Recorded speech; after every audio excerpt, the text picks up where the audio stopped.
துப்பார்க்கு துப்பாய துப்பாக்கி துப்பார்க்கு துப்பாய தூவும் மழை.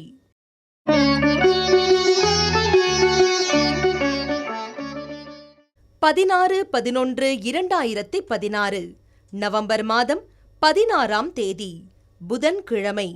துர்முகி வருடம் கார்த்திகை மாதம் 1ஆம் தேதி.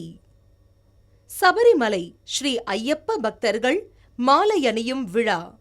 நல்ல நேரம் காலை 9:15 மணி முதல் 10:15 மணி வரை. மாலை 4:45 மணி முதல் 5:45 மணி வரை. ராகு காலம் 12 மணி முதல் 1:30 மணி வரை. யமகண்டம் 7:30 மணி முதல் 9 மணி வரை. குளிகை 10:30 மணி முதல் 12 மணி வரை. சந்திராஷ்டமம் விசாகம் அனுஷம்.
ஞான திறவுகோலாக இருக்கக்கூடிய திருமந்திரத்திலே மிக அருமையான 4ஆம் தந்திரத்திலே திரு அம்பல சக்கரம் என்ற தலைப்பிலே 931வது திருமந்திர பாடல்.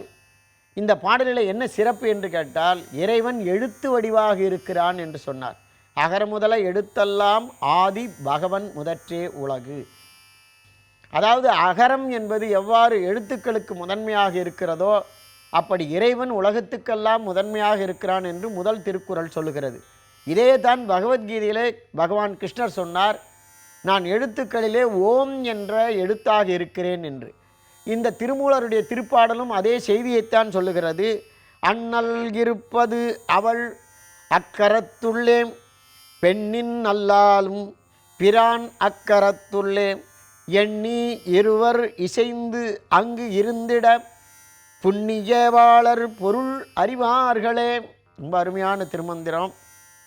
அண்ணல் அவள் அப்படின்னா, அண்ணல்லாம் சிவன், அவள் என்றால் சக்தி. 2 பேரும் ஒரே அக்ஷரத்தில் இருக்கிறார். அக்கரம்னா அக்ஷரம், அக்ஷரம்னா எழுத்து. திருமூலர் சொல்லுகின்ற எழுத்து 51 எழுத்து. இப்பொழுது 12 உயிர் 18 மெய் 30க்கு வந்து விட்டது. அந்த காலத்தில் 51 அக்ஷரம்னு திருமூலர் திருமந்திரத்தில் சொல்லியிருக்கின்றார். ஏன்னா 3000 ஆண்டுகளுக்கு முற்பட்டது திருமூலருடைய திருமந்திரம். இன்றைய தினம் எழுத்துகள் சீர்திருத்தம் ஆகி பல்வேறு நிலையிலே அது சீர்திருத்தம் பெற்று வந்திருக்கிறது. ஆதி காலத்தில் 51 அக்ஷரம்னு சொல்கிறார். திருப்புகழ்லையும் 51 அக்ஷரம்னு சொல்லியிருக்கிறார் அருணகிரிநாதர். திருமூலரும் 51 அக்ஷரம்னு சொல்கிறார். இங்கே ஒரே இடத்துல சிவனும் சக்தியும் இருக்கின்றான்னு சொல்கிறார். என்ன எழுத்து என்றால் சௌ என்ற ஒரு எழுத்து. அந்த சௌ என்ற எழுத்தை வைத்து தான் இப்பொழுது கூட பலர் கேட்கிறார்கள், நீங்கள் சௌக்கியமா அப்படின்னு ஒரு வார்த்தை கேட்பாங்க. அந்த சௌ என்ற எழுத்தில் சா இருக்கிறது, அவ்வு இருக்கிறது. சா என்பது சிவனை குறிக்கும், அவ்வு என்பது அம்பாளை குறிக்கும். எனவே 2 பேரும் சிவனும் சக்தியும் சேர்ந்து இருக்கக்கூடிய ஒரு எழுத்து தான் சௌ என்பது. சா என்பது சகரம் என்பது சிவனை குறிக்கக்கூடிய ஒரு எழுத்து. அந்த நமச்சிவாய வாழ்க நாதன் தாழ்வாழ்க இமைப்பொழுதும் என்னெஞ்சின் நீங்காதான் தாழ்வாழ்க, மாணிக்கவாசகர் சொன்னார் அல்லவா சிவபுராணத்தில். நமச்சிவாய, அந்த நமச்சிவாய என்பதனுடைய மைய எழுத்து சி என்பது சிகரம், சிவனை குறிக்கிறது. அவ்வு என்பது எவ்வாறு அம்பாளை குறிக்கிறது என்றால் அகர உகரம் ஔகாரமாகிறது. எனவே அந்த அகர உகரம் ஔகாரமாகிறது என்ற இடத்திலே அம்பாள் வருகின்றார். எனவே அந்த 2 எழுத்துக்களும் அம்பாளை குறிக்கிறது. எனவே சௌ என்ற ஒரு அக்ஷரத்துக்குள்ளே அண்ணலும் அவளும் இருக்கின்றார் என்ற ஒரு செய்தியை சொல்லி பெண்ணில் நல்லாளும் பிரான் என்று சொன்னார். பெண்ணில் நல்லாள்னு சொன்னார். இந்த திருமூலரை படித்துவிட்டுத்தான் பிற்காலத்தில் வந்தவர்களெல்லாம் பாடல்கள் எழுதினார்கள். எனவே திருமூலருடைய காலம் 5ஆம் நூற்றாண்டு, கிபி 500. அதற்கு 200 ஆண்டுகளுக்கு பின்னால் வருகிறார் திருஞான சம்பந்தர். இந்த அருமையான திருமந்திரத்தை அவர் உள்வாங்கி கொண்டு பாடினாரா, அல்லது த கிரேட் மேன் திங்க் அலைக்குன்னு ஒரு ஆங்கிலத்தில் பழமொழி இருக்குது. பின்ன பேரருள் படைத்தவர்கள் ஒன்றாகவே சொல்லுவார்கள், அது பார்த்து தான் சொல்லுங்கிற அவசியம் இல்லை. நம்ம பையன்தான் காப்பி அடிக்கிறதுக்கு முன்னால் இருக்கிறவனை பார்த்து காப்பி அடிக்கிறான். ஆனால் அருளாளர்கள் பாடுவது காப்பி அடித்தல்னு அர்த்தம் இல்லை. இவர் பாடுவதும் அவர் பாடுவதும் ஒன்றையாக இருக்கலாம். பெண்ணில் நல்லாளும் என்ற ஒரு திருமந்திரத்தை மண்ணில் நல்ல வண்ணம் வாழலாம் வைகளும் எண்ணில் நல்ல கதிக்கு யாதும் ஓர் குறைவில்லை கண்ணினல் அகுதொரும் கழுமலர் வளநகர் பெண்ணில் நல்லாளோடும் பெருந்தகை இருந்ததே. திருஞான சம்பந்தர் பாட்டுது. அவரும் பாடுகிறார் பெண்ணில் நல்லாளோடும்னு. அவருக்கு 200 வருஷம் முன்னால் பாடின திருமூலரும் பாடுகிறார் பெண்ணில் நல்லாளும். எனவே திருமூலர் பாடியைத்தான் திருஞான சம்பந்தரும் பாடினார். எனவே இப்படிப்பட்ட அருளாளர்களெல்லாம் எதை பாடியிருக்கின்றார்கள் என்றால், இறைவன் ஒளிமயமாக இருக்கிறான், இறைவன் எழுத்துமயமாக இருக்கின்றான். அப்படிப்பட்ட அந்த இறைவனை நாம் காலை நேரத்திலே திருமந்திரத்தை நாம் சிந்தித்தால் நம்முடைய தலையெழுத்து மாறும், நம்முடைய வாழ்க்கை பிரகாசமாக இருக்கும், நம்முடைய வாழ்க்கையில் எல்லா வசதிகளும் சேரும் என்று இந்த திருமந்திரம் பல பாடல்களை நமக்கு சொல்லி வழிகாட்டுகிறது. இதை படித்து வாழ்க்கையில் நாம் உயருவோம்.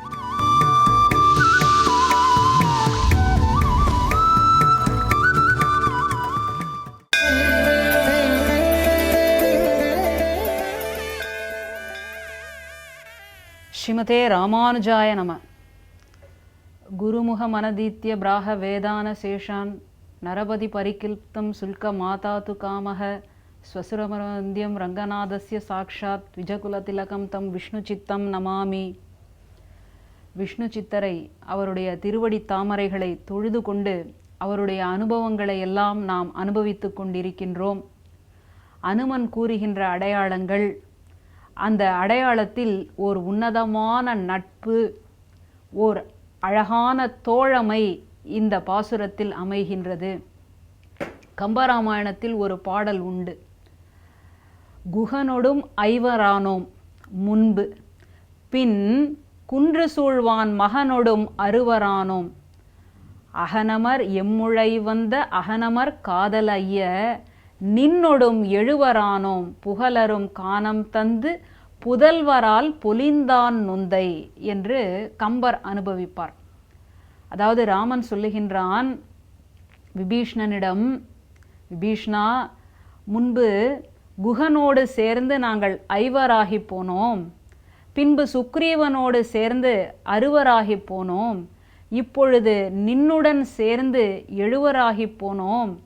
எங்கள் தந்தை எங்களை காட்டுக்கு அனுப்பிய பின் இன்னும் புதல்வர்களால் அவர் பொலிந்து கொண்டே இருக்கின்றார் என்று கூறுவான். அப்படி அரக்க குலத்தில் இருந்தாலும் தோழமை உண்டு, வானர குலத்தில் இருந்தாலும் தோழமை உண்டு, காட்டுவாசியாக இருந்தாலும் தோழமை உண்டு என்று சொல்லக்கூடிய அந்த பாடலினுடைய உச்சமாக, அதனுடைய வெளிப்பாடாக, ஓர் அடையாளமாக இந்த பாசுரம் அமைகின்றது. வாரணிந்த முலை மடவாய் வைதேவி விண்ணப்பம், தேரணிந்த அயோத்தியர்கோன் பெருந்தேவி கேட்டருளாய், கூரணிந்த வேல் வலவன் குகனோடு கங்கை தன்னில், சீரணிந்த தோழமை கொண்டதுமோர் அடையாளம் என்று காட்டுகின்றார். இங்கு சீரணிந்த தோழமை, அதில்தான் இந்த பெரியாழ்வார் நட்பு என்கின்ற உயர்ந்த விஷயத்தை, இன்னைக்கு உலகம் முழுக்க நட்பு, நண்பர்கள் என்று பெருமையாக பேசி கொண்டாடி கொண்டிருக்கின்றோம். அப்படிப்பட்ட உயர்ந்த நட்பை காட்டுகின்றார். நட்பில் என்ன சீர் இருக்கும், நட்பில் என்ன சிறப்பு இருக்கும் என்று சொன்னால், குகன் விலகி விலகி நிற்கின்றான், ஒதுங்கி ஒதுங்கி நிற்கின்றான். அவனை அவனுடைய அந்த விலகலிலிருந்து, அந்த ஒதுக்குதலிலிருந்து அவனோடு கலக்கின்றானே ராமன். அப்படிப்பட்ட சிறப்பு வாய்ந்த ஒரு நட்பு, அதைத்தான் ஆழ்வார் காட்டுகின்றார். சீரணிந்த தோழமை கொண்டதும் ஓர் அடையாளம் என்று சீதைக்கு சொல்லி, இப்படி ராமன் உன்னையே நினைத்து கொண்டிருக்கின்றான் என்கின்ற அந்த உயர்ந்த நிலைப்பாட்டினை, ராமனுடைய அந்த அன்பின் மிகுதியை அனுமன் மூலமாக ஆழ்வார் காட்டுகின்றார் என்று பார்க்கின்றோம். அப்படி சொல்லுகின்ற பொழுது பெருந்தேவி கேட்டருளாய் என்கின்ற ஒரு வார்த்தையை பார்க்கின்றோம். ராமனோ ஏகபத்தினி விரதன், நம்ம எல்லாருக்கும் தெரியும். ஒரு சொல், ஒரு இல், ஒரு வில். அப்பொழுது ஒரு இல் இருக்கின்ற ராமனை பார்த்து பெருந்தேவி, அவனுடைய தேவியை பார்த்து பெருந்தேவி என்று அனுமன் கூறுகின்றான் என்றால், பெருந்தேவி என்று இருப்பதனால் பல சிறுதேவிமார்கள் ராமனுக்கு உண்டோ என்று கேட்டால் இல்லை. இதற்கு மணவாள மாமுனிகள் அழகான வியாக்கியானத்தை கொடுக்கின்றார். அந்த வியாக்கியானத்தில் ராமனுடைய பெருமைக்கு தக்கதான தேவி, அதனால் இவள் பெருந்தேவி என்று காட்டுகின்றாள். ராமனுக்கு வேறு சிறு சிறு தேவிமார்கள் கிடையாது, இவள் ஒருத்திதான். ஆனால் இவள் ராமனுடைய பெருமைக்கு ஒத்து இருக்கின்றாள், அதனால் இவள் பெருந்தேவி என்று காண்பிக்கின்றார். அப்படி காட்டுகின்ற பொழுது, இப்படி ஒரு அழகான திருமேனியை, இப்படி உயர்ந்ததான குணத்தை கொண்டவளாகிய நீ இங்கு இருக்கின்றாய், உனக்காகவே எம்பெருமான் அங்கு காத்து கொண்டிருக்கின்றார்.